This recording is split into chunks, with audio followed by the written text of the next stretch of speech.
নমস্কার বন্ধুরা, আমি মমতা নস্কর। আমার চ্যানেলের নাম মমাস বাস্তুশাস্ত্র। চ্যানেলটি সাবস্ক্রাইব করে অবশ্যই পাশে থাকবেন। হ্যাঁ বন্ধুরা, আজ আমি কথা বলবো তুলসী তলায় তো আমরা রেগুলার জল দিচ্ছি, তার ফলে কি ভালো হচ্ছে আমাদের, সেটা তো জানতে হবে। তুলসী তলায় রোজের জল দেওয়া তো সেটা খুবই ভালো জিনিস, পুণ্যের জিনিস।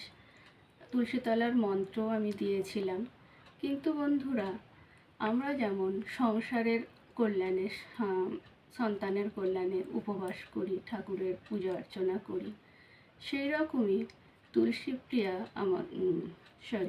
হরিপ্রিয়া আমাদের তুলসী দেবী হরিকে কাছে পাওয়ার জন্য তিনিও উপবাস করেছিলেন। সেই উপবাসের দিন তিনি খাওয়া তো দূরের কথা, জলও স্পর্শ করেন না।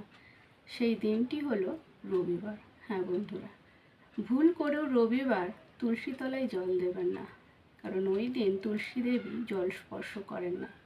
তাই সেই রবিবার দিন যদি আপনারা তুলসী তলায় জল দেন, তাহলে আপনারা পুণ্যের পরিবর্তে অভিশাপ পেতে পারেন, এমনকি আপনাদের চরম সর্বনাশও হতে পারে। তাই বলছিলাম বন্ধুরা, ভুল করেও রবিবার দিন তুলসী তলায় জল ঢালবেন না। নমস্কার। ভিডিওটি ভালো লাগলে একটি লাইক দেবেন।